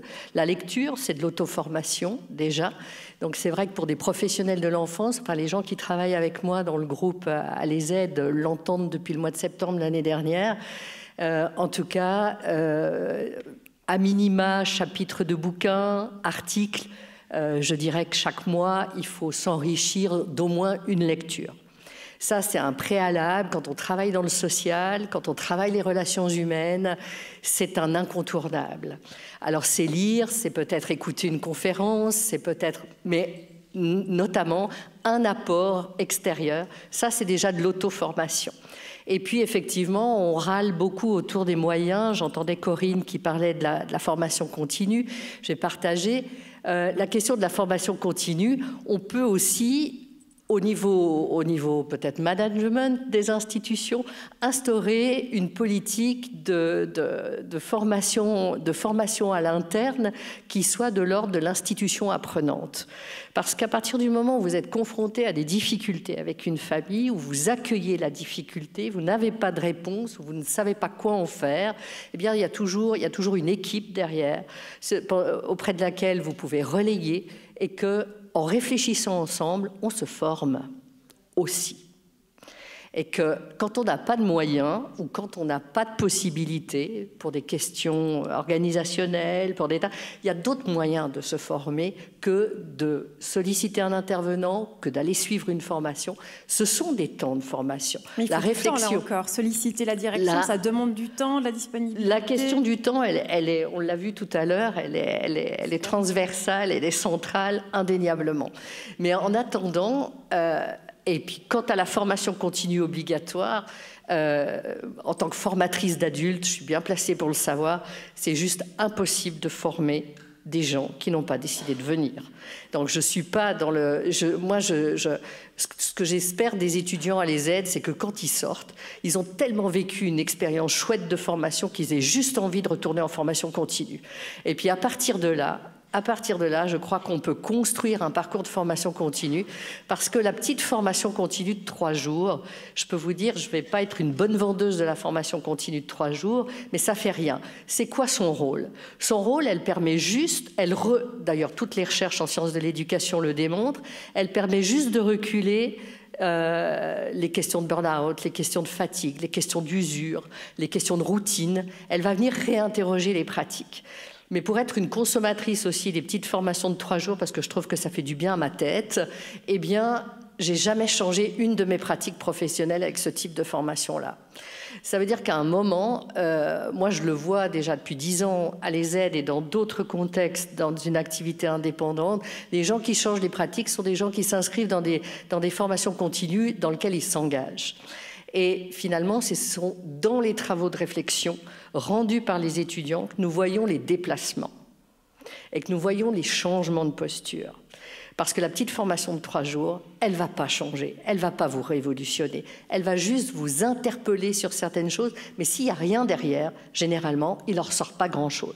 Et je comprends les institutions qui sont parfois réticentes sur ces petites... C'est la formation un peu sucre, ce que j'appelle, c'est-à-dire tu as bien travaillé, ouais, tu as envie de faire ça, alors ok, tu vas faire ça. Mais apparemment, elle donne de l'air aussi. Elle donne de l'air, elle donne de l'air, c'est ce que j'ai dit, elle évite les routines, elle évite l'usure, indéniablement, mais elle n'a pas un impact direct sur les changements de pratique. Par conséquent, je vous invite vraiment à réfléchir la formation au sein de vos institutions. Vraiment, ce concept de formation-action, c'est ce à quoi vous devez tendre dans votre avenir professionnel. Pascal ? Alors, je suis tout à fait d'accord avec toi, Laurence. Juste sur un point, et je pense que mes collègues de direction me rejoindront, si l'éducatrice sort de formation et que directement elle part en une formation longue d'une année, on ne va pas être très content. On va quand même la laisser un peu bosser et qu'elle acquiert aussi de l'expérience. Mais je rejoins tout à fait ce que tu as dit. Moi, ce que je voulais dire, c'est que je profite que M. Payot, qui est notre conseiller municipal à la ville de Lausanne, d'être présent, et on le remercie d'être présent ici aujourd'hui. Par exemple, par rapport à la ville de Lausanne, jusqu'à il y a peu, c'était 10 jours de formation continue et qui étaient payés 50%. Et en tant que directeur, je devais vraiment galérer pour que les éducatrices puissent se former. Non pas qu'elles n'avaient pas d'intérêt, mais c'est que financièrement, quand c'est des formations à 800 000 francs, quand il faut les sortir, quand on a, on est une famille, on est en début de carrière, etc., c'était difficile. Maintenant, la ville de Lausanne s'est positionnée et a prévu que c'est 5 jours payés à 100%. Et de ce fait, je peux vous assurer, puisque c'est moi qui signe les demandes de formation, ça explose. Et je dis à notre municipal qu'il ne soit pas surpris que les toupies, on va faire exploser le budget formation, parce qu'il n'a pas été prévu en conséquence. Mais ce qui veut dire aussi, c'est qu'avec l'accessibilité, non seulement du temps, mais du financement, j'ai vu vraiment une différence notoire sur la formation continue. Ce qui semble assez évident, mais bravo.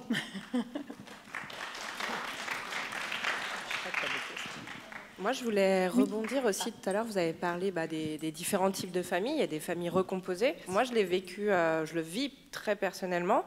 Je suis belle-mère, je suis maman. Quand on a inscrit, moi j'habite Lausanne, quand on a inscrit notre fille en crèche, on a fait une demande de dérogation parce qu'on est en garde alternée et qu'on habite à des bouts et l'autre de la ville. Et ça nous a été refusé. Et puis, dans le coup, on s'est orienté un peu pas par dépit, parce que maintenant, on en est très content, mais vers les accueillantes en milieu familial, où là, ça nous a été accordé, où on a entendu, on a été légitimé dans notre situation de famille, où on a expliqué, nous, on a besoin d'un mi-chemin, parce que sinon, on s'en sort plus. On est au travail. Moi, je suis en formation, donc je suis à 100%. On doit courir tout le temps après le temps. Et ça, c'est un enjeu très fort de comprendre l'organisation des familles. Et en fait, on se sent pas, du moins pas trop entendu dans ce nouveau type de famille et qui devient majoritaire. Ouais. Qui devient majoritaire, les familles avec des gardes alternées. Franchement, c'est chaud.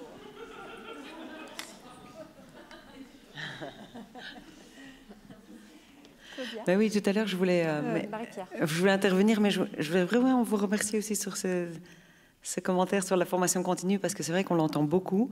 Et aussi, je vois bien que les parents, ils sont aussi beaucoup à dire ça, mais qui se forment. Et je vous rejoins que je pense qu'on ne change pas sa pratique au bout de 3 jours de formation. C'est vrai. Et que les formations en interne, c'est vraiment très puissant. Quand une institution ensemble réfléchit à sa pratique, c'est très intéressant. C'était aussi dans ce cadre-là que je disais réfléchir au temps qu'on consacre à la collaboration famille, c'est vraiment une réflexion de l'institution, enfin de l'institution. Mais ce que je voulais juste aussi dire tout à l'heure, c'était par rapport à l'école et aux accueils APEMS, etc., c'est qu'il ne faut pas oublier que les parents, c'est pas super clair pour eux que l'APEMS, c'est pas l'école. Donc ils ont beau le savoir, on a beau leur répéter, malgré tout, les enfants, et surtout avec les plus âgés, qui passent directement d'une structure à l'autre, mais pour les parents, c'est l'école, tout ça. Donc, vous héritez évidemment un petit peu d'un a priori qui est pas facile, parce que entrer en matière avec l'école pour les parents, c'est pas facile. Donc, a priori, je pense que c'est difficile aussi dans les structures d'accueil. Donc il y a peut-être aussi quelque chose à clarifier là, et encore le redire, parce qu'il y a une réalité qui fait que les parents, comme tu disais, Claudia, ne viennent pas demander, quoi. Ils préfèrent pas déranger. Voilà. Et puis ils savent qu'ils vont pas toujours être bien reçus selon les endroits. Et de nouveau, je parle plus pour l'école que pour le... Même s'ils sont parfois très bien reçus, attention, mais de manière générale, c'est pas facile de s'adresser à l'école. Donc voilà, je pense qu'il y a aussi cette confusion qu'il faut garder en tête quand on parle des parents.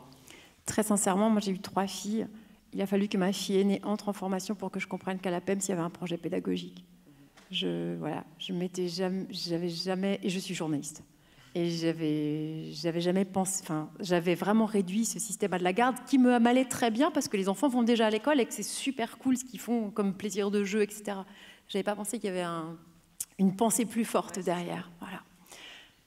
Ouais, juste deux petites secondes. J'ai regardé mes anciennes collègues de l'ancien instant et qui avaient mis effectivement... c'est un peu l'école des fans. Ah, les parents sont là. Effectivement, ils avaient mis en place un thé parent. Et ce thé parent, on avait aussi décidé de mettre en place une une séance d'information d'un soir avec les parents. Mais les équipes éducatives également présentes. Et on avait beaucoup réfléchi sur la verticalité à ce moment-là de l'information. Et ça avait été vraiment super. On avait passé une très très bonne soirée. C'était sur dire non à un enfant. Donc c'est valable autant pour une équipe éducative que pour des parents. Et on avait eu des parents qui avaient participé, des éducatrices qui avaient pu poser aussi des questions en tant qu'éducatrice, mais aussi en tant que mère. Et puis ça avait permis tout un échange qui avait été vraiment vraiment très très chouette. Et c'est en vous regardant que j'ai repensé à ce moment-là. Voilà, je voulais juste vous faire part de cette petite expérience qui avait vraiment été très très chouette. Vous faites partie du réseau parental, vraiment.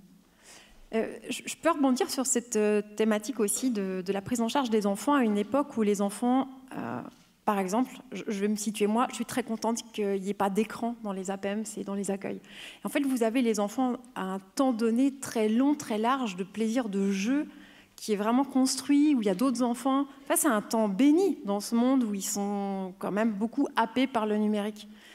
Et je me demandais aussi comment vous vous préparez à la réalité des enfants qui sont sans cesse soumis à la stimulation du manque, avec les publicités, le désir. Ils sont tout le temps dans le manque, il y a un truc surexcité comme ça. Et comment vous allez gérer la frustration et comment vous la vivez?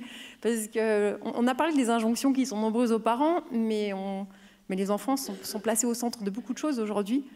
Vous parliez de la liste des allergies, enfin, il y a beaucoup de préoccupations. Et je me demande comment vous vous situez par rapport à ça. Qui a envie de répondre? Karine? En fait, la question des écrans, c'est une question, je dirais... Et des frustrations, et des manques, et de l'exigence des enfants. Moi, je les relis pas forcément. Mais en tout cas, ce qui est sûr, c'est que je partage aussi... cette idée, et j'espère que les lieux d'accueil vont résister longtemps à l'entrée des écrans dans les lieux d'accueil, et ce n'est pas le cas à l'école, puisque les écrans ont fait... Donc voilà, ça, j'espère que ça va tenir encore un bout de temps. Puis en même temps, ce que j'essaye, moi en tout cas, à ma maigre mesure, de me dire que peut-être on doit passer d'une position culpabilisante et moralisatrice autour de c'est bien et c'est pas bien, qu'on pourrait avoir, surtout quand on est d'une génération où on n'a pas grandi avec le numérique, d'aller plutôt vers c'est de nouveau une posture, c'est une posture plutôt de réflexion et de cheminer et de se dire, ok, de participer, d'accompagner les enfants par rapport à ce qu'ils découvrent. Alors là, je pense plus sur cette question du numérique à la responsabilité parentale, mais je pense qu'on doit le faire dans cette symétrie avec les professionnels. C'est un peu quelque chose qu'on doit faire en commun, notamment sur tous ces vecteurs numériques, sur pouvoir s'intéresser, savoir de quoi on parle, avec évidemment des apports qu'on a depuis longtemps d'un tisseron sur les règles de 3, 6, 9, 12 ans par rapport aux écrans. Puis on est nouveau sur la pensée complexe. C'est-à-dire c'est compliqué d'amener une voix, et on est obligé de parler des choses en arborescence. Et puis, si je rejoins votre question, qui était celle de la frustration liée aux enfants, moi je pense que le moment de partager et d'être ensemble, un peu comme on fait là, on n'est pas tellement dans des questions où on se dit, tiens, on va aller... Enfin, on a besoin de cet écran. Par contre, la question, je pense, qui est fondamentale, c'est aussi... que moi je relierais plus avec les exigences, c'est celle de faire déplacer... je ne sais pas comment dire ça simplement, mais un peu l'histoire de ne pas mélanger les besoins et les désirs. Puis c'est là où, de nouveau, si on le fait ensemble et puis qu'on apprend les uns des autres, peut-être qu'on peut construire des ponts. Et puis peut-être, aujourd'hui, on parle beaucoup des enfants difficiles à accompagner, de cette hypersensibilité qui est certainement, tout est relié. Donc cette hypersensibilité qui a certainement aussi attrait au contexte dans lequel on vit, il faut qu'on le tienne à plusieurs. Mais après, de nouveau, on ne peut pas avoir une recette toute faite, donc c'est un peu une réponse alambiquée que j'offre là. Mais en tout cas, c'est de s'intéresser. Si on parle des écrans, moi je suis convaincue aujourd'hui qu'on doit vraiment bouger et de ne plus être comme on était encore il y a une dizaine d'années sur c'est pas bien.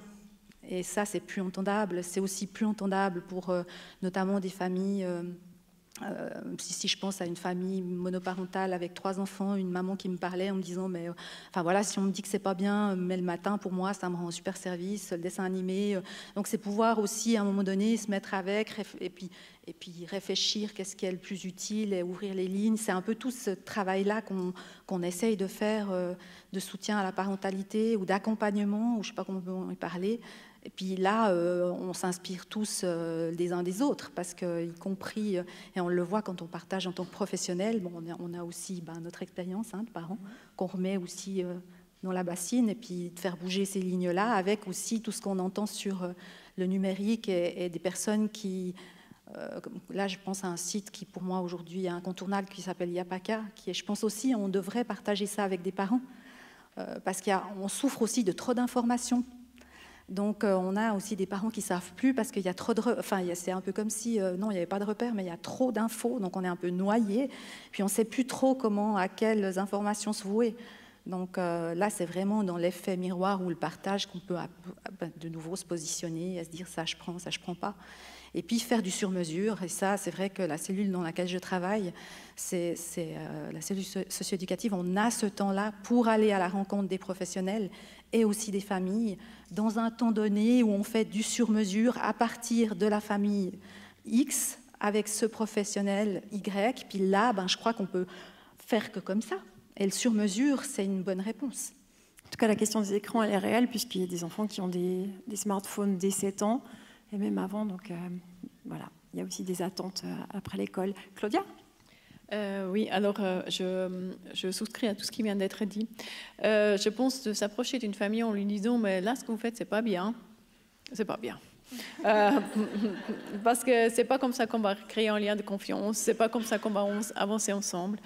Et je pense qu'effectivement, toute personne, sauf un mini% de la population, dans tout parent qui fait quelque chose avec son enfant, il le fait parce qu'il y voit quelconque sens ou parce qu'il n'arrive pas à faire autrement, parce que la situation le dépasse.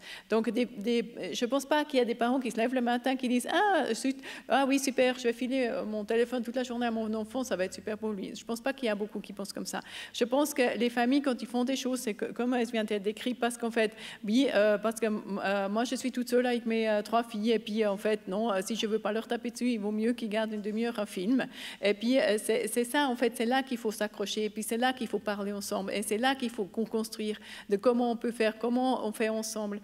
Et puis, vous posiez la question, mais comment on gère la frustration, tout ça. Mais c'est qu'ensemble qu'on arrive à éduquer les enfants, parce que c'est ça, de gérer la frustration, c'est un acte éducatif. Comment l'enfant apprend à être frustré, à surmonter ça, et puis à continuer sa journée. Et ça, c'est ni les professionnels tout seuls, ni les parents tout seuls qui peuvent le faire, ni l'école tout seul non plus. Donc ça, c'est vraiment toutes les personnes autour de l'enfant qui réfléchissent ensemble. Et puis parfois, on se trompe tous, parce qu'on s'est dit, on va faire comme ça, et on se rend compte que ça ne marche pas du tout. Donc, ce n'est pas parce qu'on est nul qu'on a fait faux, c'est parce qu'on s'est trompé de chemin, donc on prend un autre chemin. Mais ça aussi, je trouve, quand il y a des échanges avec les parents, quand ils viennent vers un professionnel et disent, mais en fait, j'y arrive plus. Déjà, il faut dire, waouh, mais quel courage, en fait. Quelle force de venir dire que vous y arrivez. Puis maintenant, qu'est-ce qu'on pourrait faire? Parce que non, moi, je ne peux pas dire aux parents, il faut faire ça, et ça marchera bien. Personne ne le peut. Parce que si c'était si simple, on serait tous au courant. Et on aura le livre, c'est écrit dedans, et puis on ferait tous.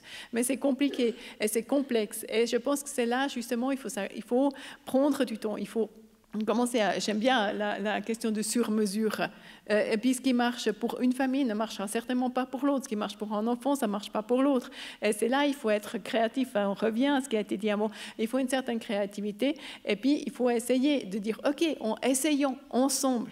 Essayons ensemble. Et puis, on espère que ça marche. Et si ça ne marche pas, on recommence ensemble. Il y a un détail que je ne vous ai pas dit, c'est dans mes enfants, j'ai beaucoup d'écart d'âge. Ce qui fait que j'en ai presque sur 3 générations. Et donc, ma dernière a 9 ans, ma première a 27 ans, c'est pour vous dire. Et j'ai pu voir une évolution très nette de la présence des pères qui viennent à l'école, mais peut-être qu'une catégorie sociale aussi de pères, de ceux qui peuvent se rendre disponibles, de ceux qui ont les moyens, de ceux qui ont aussi conscientisé tout cela, etc. Comment ça se passe, selon vous, dans vos pratiques, à la place des pères, l'implication des pères ? c'est un des défis que j'avais encore dans mon petit cahier. C'est pour moi, je pense qu'on a réellement beaucoup plus de pères qui viennent dans les lieux d'accueil depuis plusieurs années. Après, je pense qu'on a des enjeux, mais qui sont plus reliés à la société qu'au lieu d'accueil. Notamment sur les familles qui ont un niveau socio-économique bas, où là, il y a des vrais risques qu'il y ait des ruptures de liens entre les enfants et les parents, notamment aussi liées à ces séparations hautement conflictuelles. Et là, il y a un vrai enjeu, je pense, pour les lieux d'accueil, de vraiment pouvoir avoir une attention particulière pour la présence des pères dans la petite enfance, et y compris évidemment pour les familles. Je lisais une étude qui disait qu'il y a à peu près 30% en Europe, 30% de pères qui n'ont plus de lien avec leur enfant à l'âge adulte, pour autant qu'ils soient évidemment dans ce niveau socio-économique inférieur, et c'est vraiment ravageur. Et c'est aussi ravageur par rapport à ce qu'on dit de la surreprésentation des femmes auprès des enfants, de la surcharge mentale qui fait vraiment débat. Il faut vraiment pouvoir instaurer la présence des pères dès la prime enfance. Et évidemment, là, c'est plus des questions de société, puisque la société n'est pas du tout prête à ça. Le travail va devoir faire, les rapports au travail vont devoir aussi évoluer. Il y a encore très très peu de pères qui sont dans des temps partiels, ou alors si c'est le cas, il n'y a pas forcément un partage des rôles. On en riait tout à l'heure avec les albums de jeunesse, mais là il y a des vraies évolutions qui doivent vraiment, dans lesquelles on peut avoir une conscience. Et notamment, moi j'ai mon fils aîné qui vient d'avoir une petite fille, et je lui ai mis une petite question en WhatsApp en lui disant: mais est-ce que, Colin, as-tu pensé à prendre du temps, parce qu'il travaille à 100%, ta fille en autonomie? Alors il me disait: mais c'est quoi ce mot en autonomie? Mais c'est comment est-ce que, il a un petit bébé là maintenant de 3 mois, est-ce qu'il va pouvoir s'en occuper tout seul une demi-journée par semaine? Ça peut être intéressant en tout cas de l'avoir en tête. Et je crois que là-dessus, il faut vraiment qu'on se le raconte, et que la société puisse bouger, comme aussi les rapports de travail. Mais tout ça, c'est des questions politiques. Alors moi, je les pose un peu comme ça, mais c'est bien qu'on en ait aussi conscience, dans le sens où le rapport du travail devra peut-être aussi évoluer, parce qu'on n'a pas assez de temps pour la parentalité. Et mais ça bouge, parce que rien que la profession se masculinise aussi. Il y a plus d'hommes qui viennent travailler. Il y a ça aussi qui a bougé toutes ces dernières années. Je ne sais pas le pourcentage, mais il doit être extrêmement bas. Mais n'empêche qu'on en voit plus, concrètement. Oui. Dans la PEMS où est ma fille, il y a plus d'hommes que de femmes. Je crois que c'est 1%. Au parascolaire, il y en a en plus. Ouais. Oui, alors je pense qu'au parascolaire, effectivement, il y a pas seulement d'hommes dans les équipes. Pourquoi je laisserai répondre les hommes, mais en tout cas, c'est en fait qu'au préscolaire, il y a quand même encore beaucoup plus de femmes. Est-ce que vous avez des questions dans la salle? Parce que sinon, on vous oublie à force de parler. Oui, nous venons vers vous. Moi, je voulais rebondir sur ce que disait Karine Bossir par rapport justement aux parents. Je trouve qu'actuellement, une des grosses problématiques qu'on rencontre, c'est des parents qui ont, qui ont peur, qui ne savent plus comment faire, parce qu'en fait, on a tellement d'injonctions autour de nous en tant que parents, et nous, on est quand même des figures de... On est éducatrices, on sait ce qu'on doit faire, ils n'osent plus nous parler parce qu'ils ont peur d'être encore jugés une fois de plus. Et je trouve justement ce qui facilite énormément le lien aux parents, c'est de aussi reconnaître nos propres vulnérabilités, aussi bien en tant que parents que aussi en tant qu'éducatrice. Parce qu'il y a des moments, on ne sait plus du tout comment faire non plus en tant qu'éducatrice, et pour eux, c'est aussi par moments important de l'entendre. Et je trouve que c'est une grosse problématique actuelle. Oui, mais ça, je voulais rebondir, c'est sûr, c'est pas du tout sécurisé pour les parents de dire que ça ne va pas. Je vous rejoins, on est dans des environnements éducatifs qui sont hyper jugeants.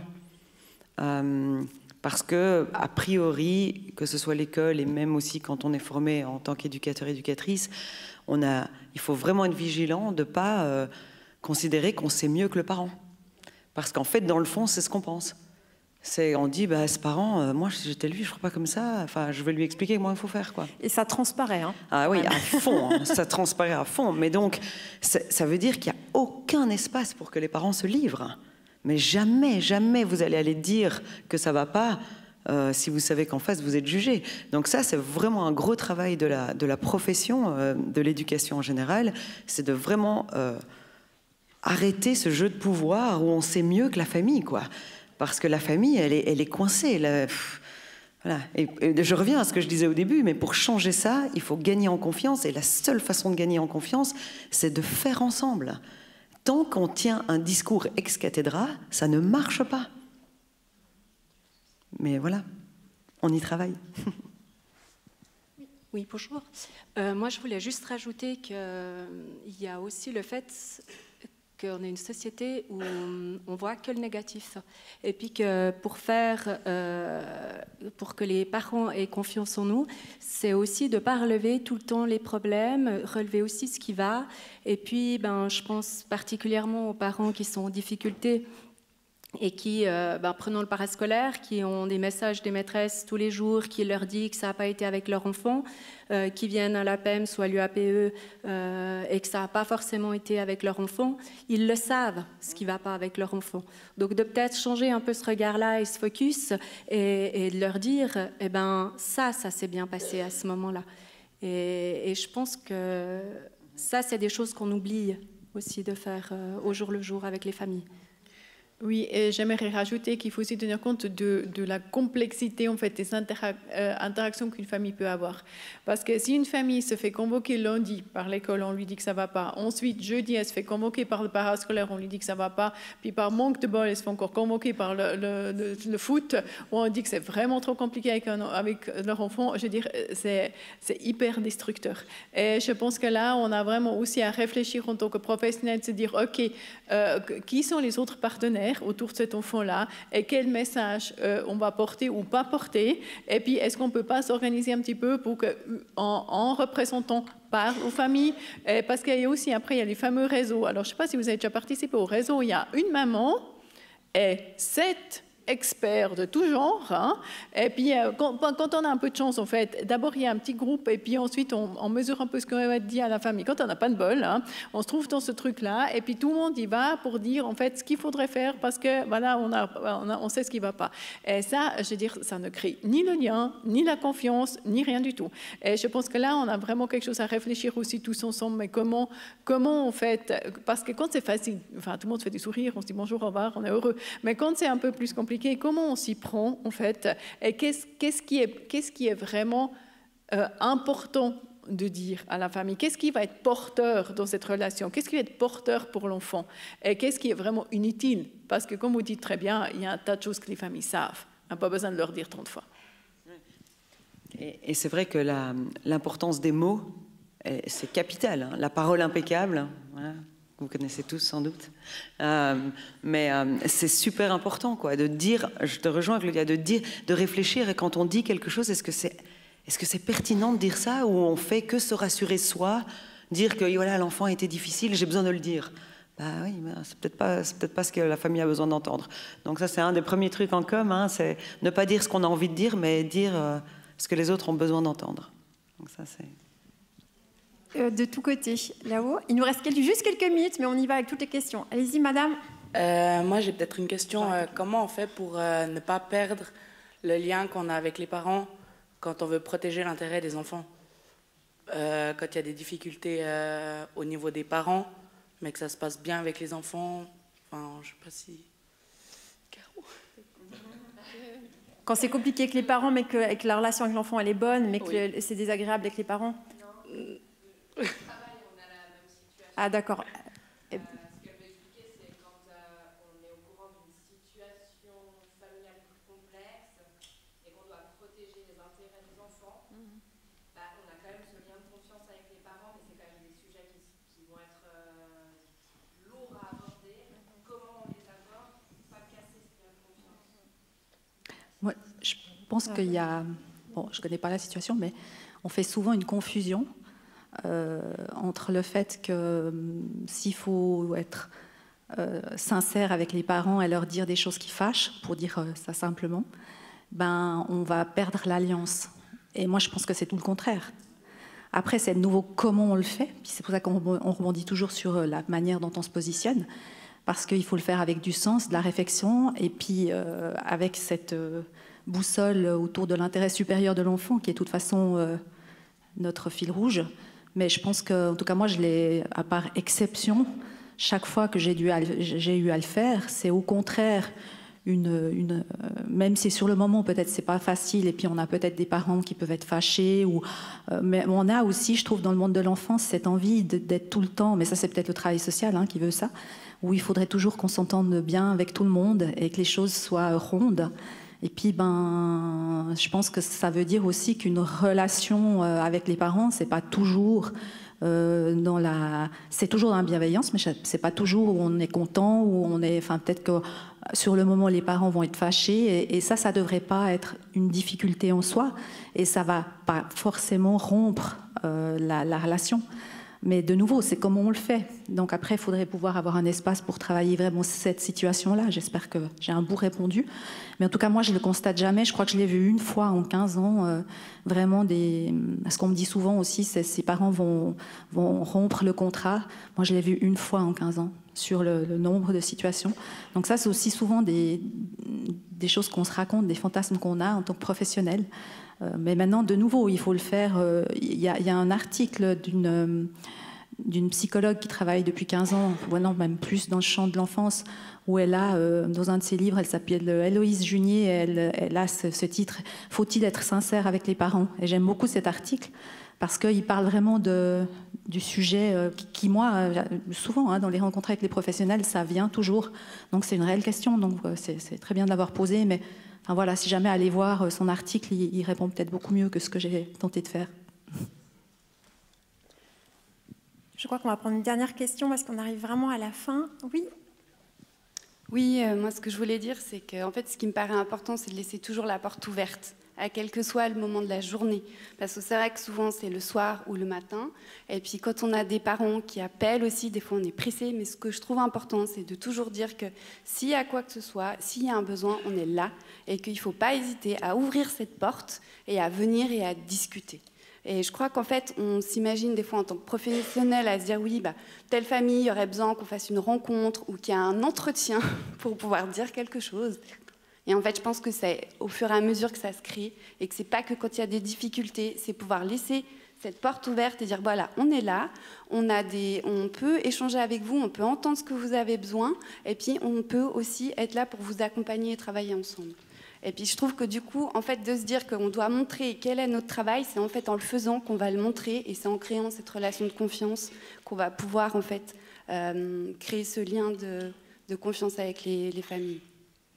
En illustration comme cela, ma petite fille avait 4 ans et puis on se séparait avec son père, c'était un divorce douloureux et ma petite fille en a parlé avant que j'en parle à la crèche et quand je suis venue la chercher, l'éducatrice m'a dit « Ah voilà, on est au courant, ça lui fait de la peine ». Sur le coup, ça a appuyé sur ma propre tristesse et mon propre sentiment de ratage total. Et j'avais plutôt envie de m'effondrer et d'hurler ou d'être dans le déni. Et je ne sais pas d'où ça m'est venu, mais j'ai eu la force de dire mais j'étais tellement contente qu'elle ait la confiance de cette éducatrice pour pouvoir lui en parler et de savoir qu'en fait, on collaborait. C'était énorme. Donc, comme on n'a pas assez soulevé les points positifs, je voulais vous dire que j'ai vécu dans plusieurs pays avec donc plusieurs enfants. Et que pour moi, la Suisse est le pays le plus incroyable dans la prise en charge des enfants. Je suis émerveillée, je n'ai jamais été témoin de choses difficiles, de racisme, de propos qui m'auraient agressée, qui m'auraient blessée, pas à mon encontre, mais à l'encontre d'autres personnes. Je me suis beaucoup impliquée dans les écoles et dans les parascolaires. J'ai vu, j'y ai été avec toutes mes filles depuis donc 27 ans maintenant. Je suis épatée. Et j'ai été épatée par le niveau de formation. Voilà. Je ne vous cache pas que j'étais originaire de France où c'est la débâcle totale et que moi j'ai beaucoup d'espoir en ce pays qui réussit à relier autant les différences pour faire société. Enfin, c'est trop beau. Voilà. Merci à tous, à la bonne suite alors.